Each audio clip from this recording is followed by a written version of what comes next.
Time for our Monday morning grammar phone-in. 0500 909 693 is the number to call if you'd like to join us. Pick up the phone and give us a call, 0500 909 693. The question, broadly speaking, is the rules of grammar. Are they there to be observed without any interpretation? Are they sacrosanct? Do they stay there? Are they fast? Are they engraved in stone? Or can we be a little bit flexible? Are there rules of grammar that we can bend and perhaps ignore and perhaps break? The rules are there to be broken, aren't they? 0500 909 693. Is there a particular rule of grammar that is unbreakable, unshakable, that must stay exactly the way it is at all times? Or is there a particular rule of grammar that for you, you're happy for it to be broken? And it needs to be broken, perhaps, to enhance the language. 0500 909 693. With us as ever, our grammarians. Terry Victor is the editor of the New Partridge Dictionary of Slang and Unconventional English. He's the other bloke. Terry, good morning. Oh, I'm the other bloke. Yeah. Hello, Dotun. How are you? I'm very well, thanks so much. Because I propose to make your life hell tonight. I propose to make as many grammatic errors as I possibly can. I wouldn't even notice. You didn't? Yeah. Thank you very much. I did actually, but I thought I'd humour you on that one. You're very kind. Neville Gwynne is with us as well. He's the author of Gwynne's Grammar. You wouldn't dream of making grammatical errors all through the night, would you, Neville? Terry, Dotun, good morning to you, and I regard this as possibly the most important programme we've ever had, and I never would, except when both parties know they're breaking it and it's a joke. Otherwise, no, and I shall look forward to elaborating on that in due course. Right. So let's start with why grammar should never, or rules of grammar should never be broken, Neville. Why are the rules of grammar absolutely sacrosanct? Well, the rules have a purpose, and if you break them, either you will be thought by anybody who knows what is illiterate, or much worse than that, you can change the meaning without realizing you've changed the meaning, or you can see something written down and you actually do not know what the author has said. I'll just give you one quick example of this. If you were to see in writing, we are having a grammar lesson, a grammar discussion, which is interesting, and you put a comma after the word discussion or you leave it out, you dramatically change the meaning. And you are either reading or saying something you don't mean if you put the comma in when you don't want to, or you leave the comma out when you don't want to. It actually matters very much. And I can give you other examples in due course of the same sort of thing happening. So you've really got to know when you're on about.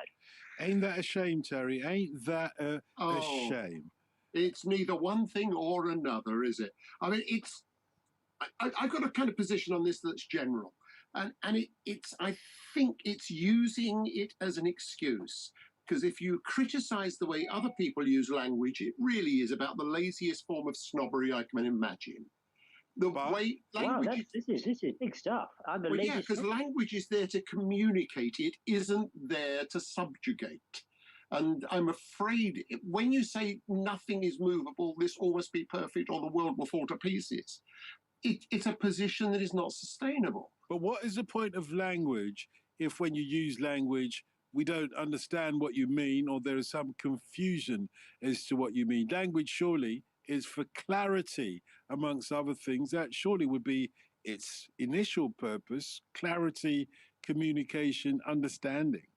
Well, I think communication comes before clarity, in fact, doesn't it? Because clarity is enabled by communication. Do they not go the other way around? Do they not go hand in hand, though? They're very closely related. But if you're not communicating the correct message, if you're saying actually the Indians ain't coming, rather than the Native Americans are on their way here to massacre us all, then the point of your language is totally pointless, isn't it?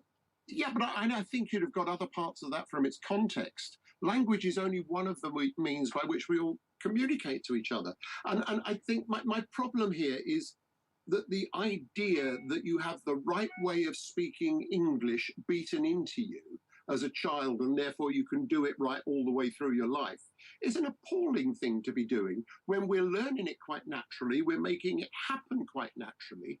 And the mistakes don't really matter. And so half of the time you don't notice them. No one's picked me up, for instance, when I said neither one thing or another.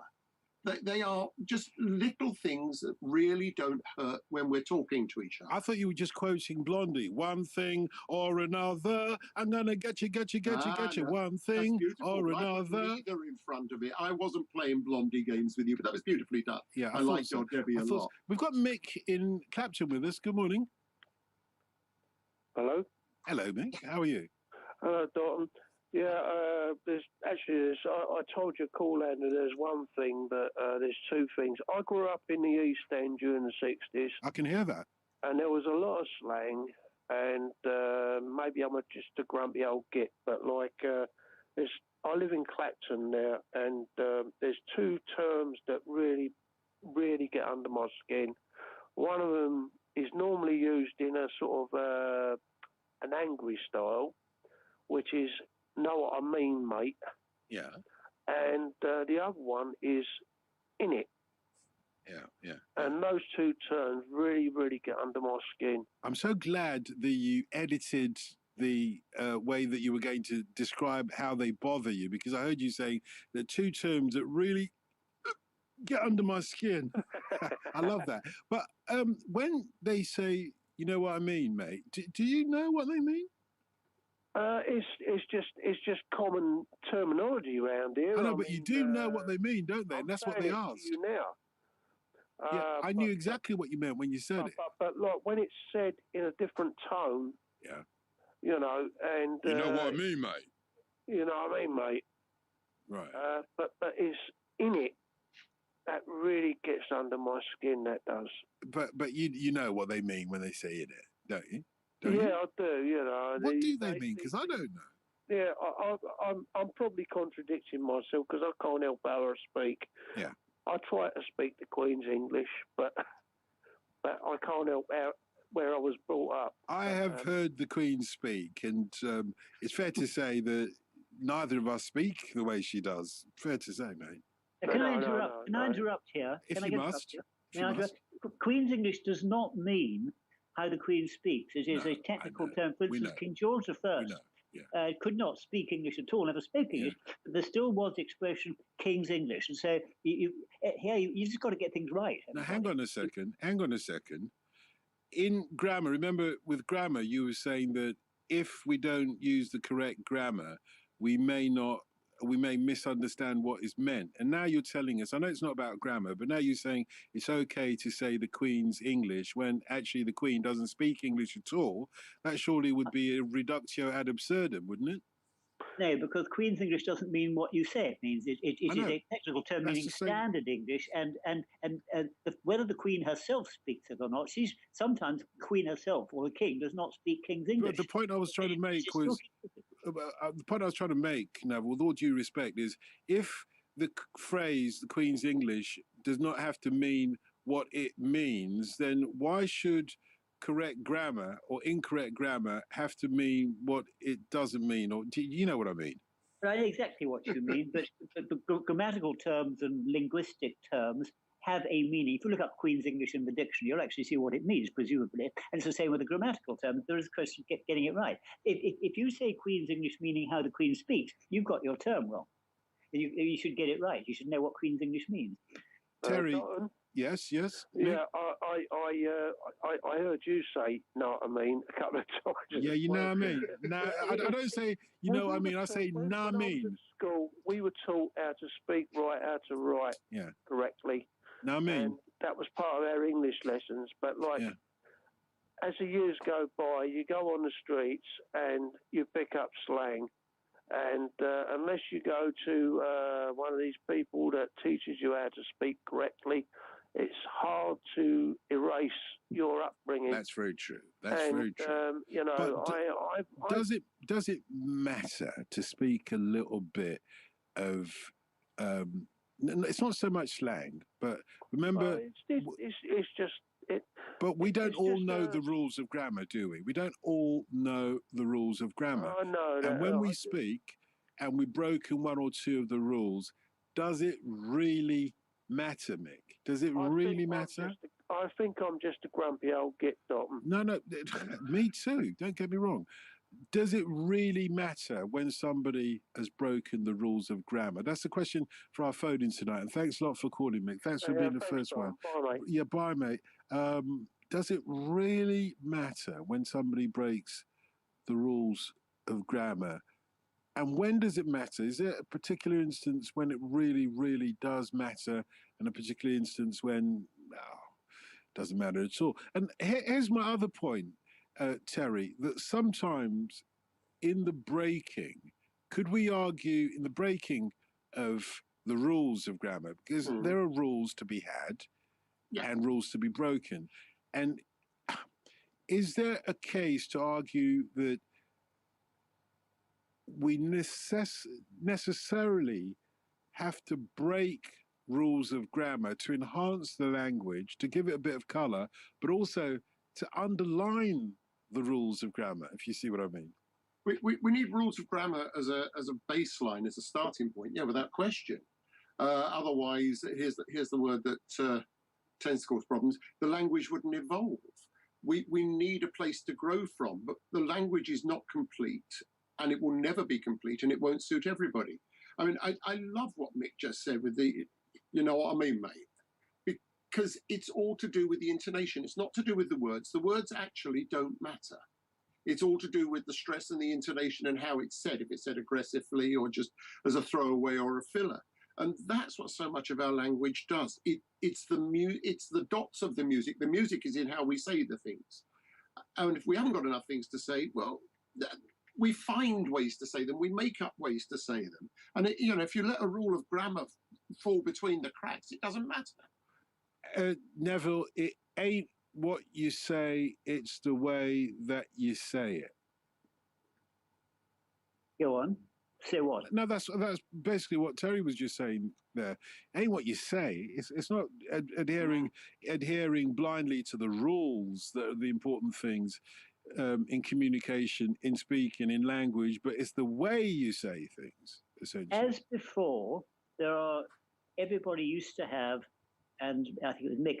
But this is 2015. Two languages. 2015. One was how he would mumble along in private, and the other is if you're talking or writing in any sort of... But we can't keep harking back to those dark ages. In 2015, it ain't what you say, it's the way that you say it.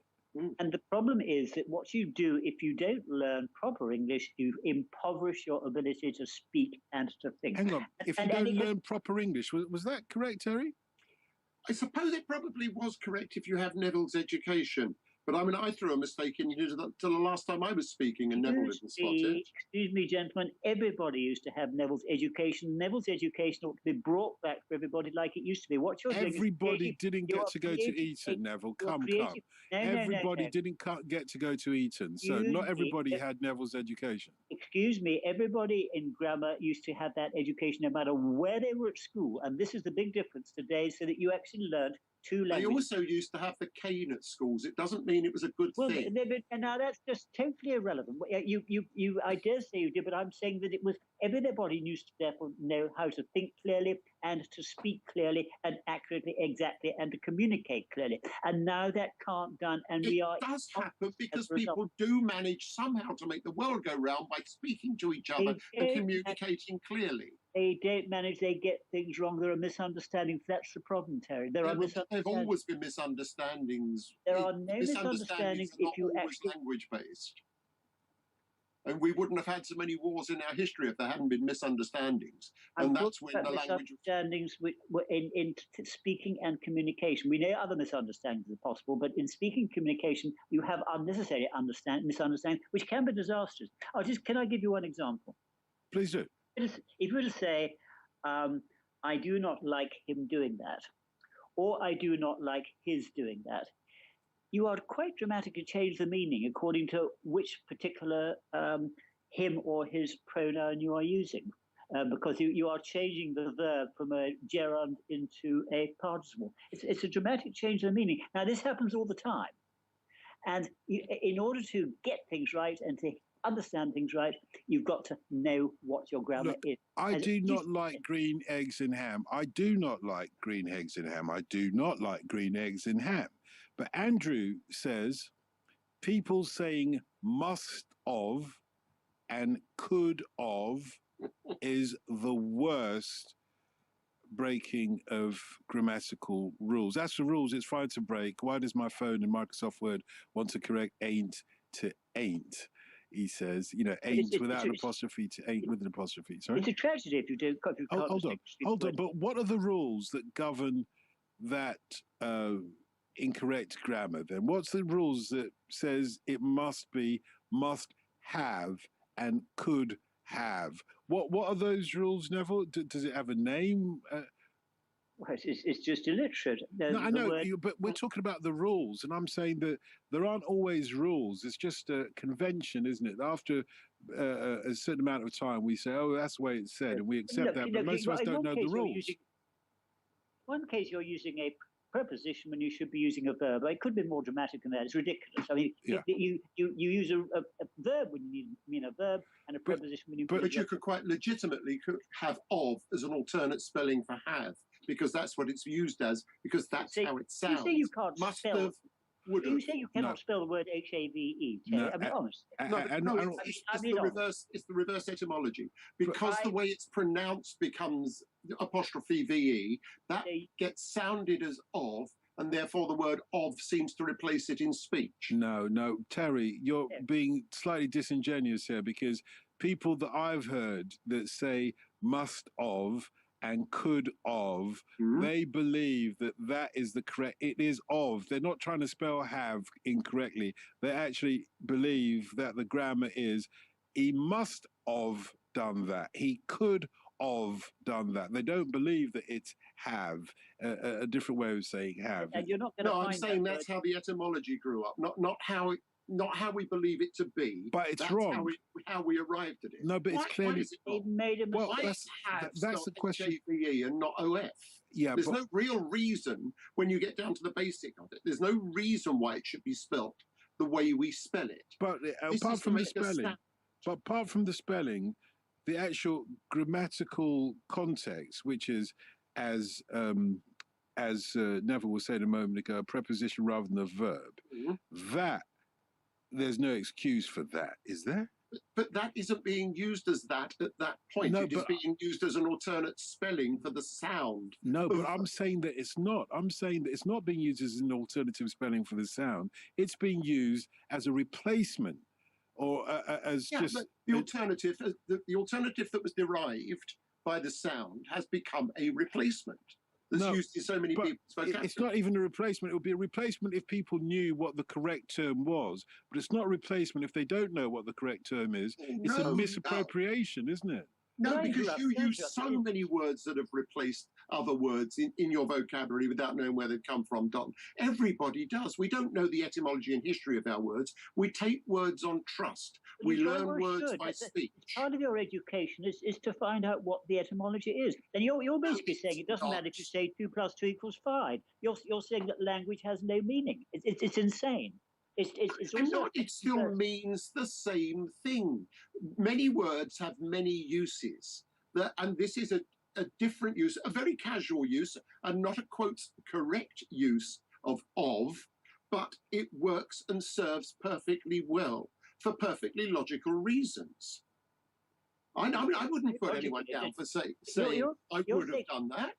You're saying that logic doesn't come into it. There's no logic in getting a word right. That you actually literally use. They haven't got the word wrong. You use a word which doesn't mean what you think it means. It's insane, Terry. It's subversive. Lots of words have alternate meanings. You cleave to them. You cleave them apart.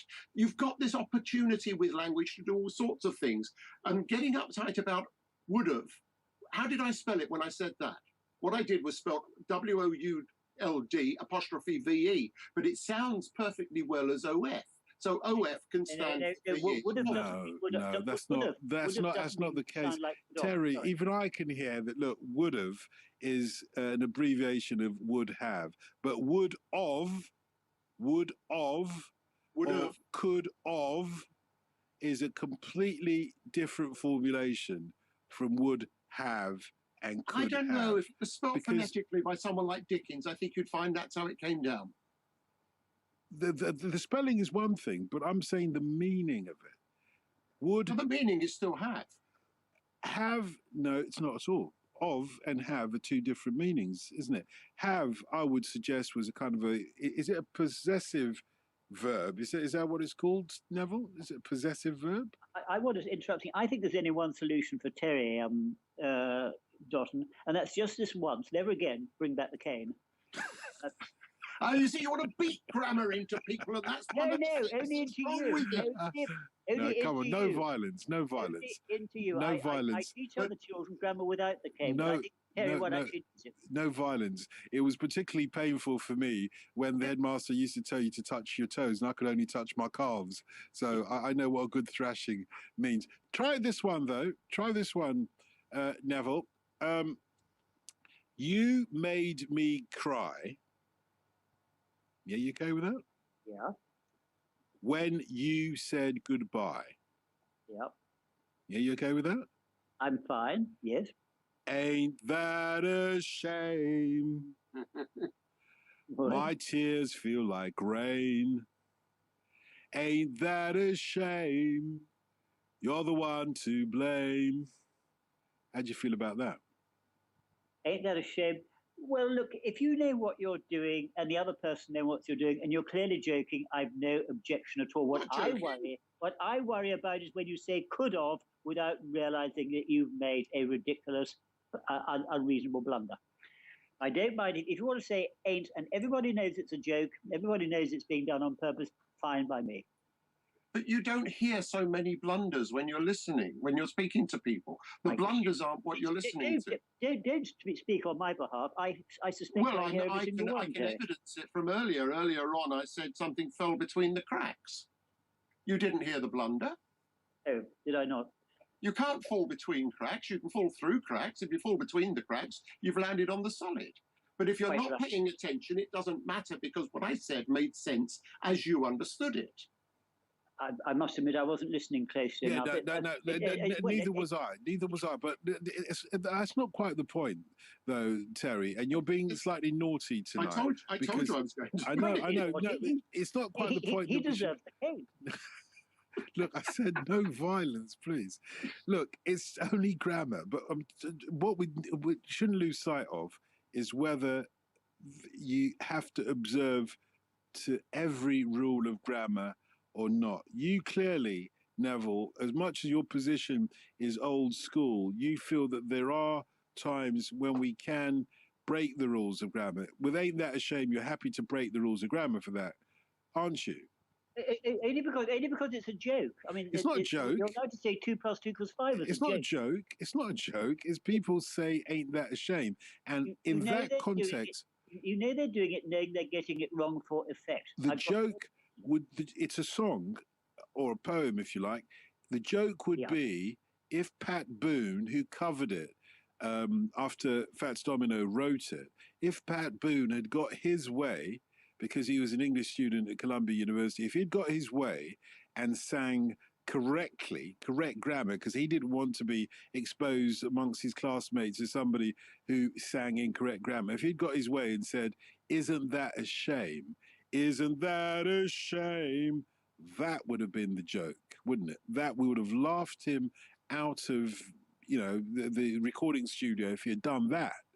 So sometimes what I'm trying to say to you is sometimes the language is dependent for whether it be for color or texture on a little bit of breaking the rules, isn't it? When he says "ain't that the shame," they're doing it for purpose. Either they're imitating bad grammar on purpose or something. Everybody knows what's going on. That is my point. Whereas when you say could have, there's somebody who doesn't know what's going on. How do you know? Everybody knows what you mean when you say could have. Everybody knows. The person who says it almost certainly actually doesn't know what the correct usage is. No, he doesn't know the correct usage, but he knows the correct meaning, which is you could have done something. Even though he doesn't know the correct usage, he knows the correct meaning, and we all know it. You're missing my point. With ain't, those that did it, they actually knew what they were doing. When someone says could have, he doesn't know what he's doing, normally speaking. 0500 909 693. So the debate this morning is all about the rules of grammar. Is it ever acceptable to break the rules of grammar? Are those rules of grammar sacrosanct and unbreakable or unshakable? Or are the rules there to be broken so that we can have fun with our language, so that we can express ourselves? Surely that's what language is about, or is it? Give us your thoughts, please. If there's one particular rule that should never be broken, tell us what that is. Is there one particular rule that it's okay to break? It should always be broken, maybe. I mean, they tell you I before E except after C. They break that one every single time. I don't even know if there's a single word which is I before E except after C. Anyway, you tell me, are there rules in the language to be broken, or is there one rule that should never, ever, ever be broken?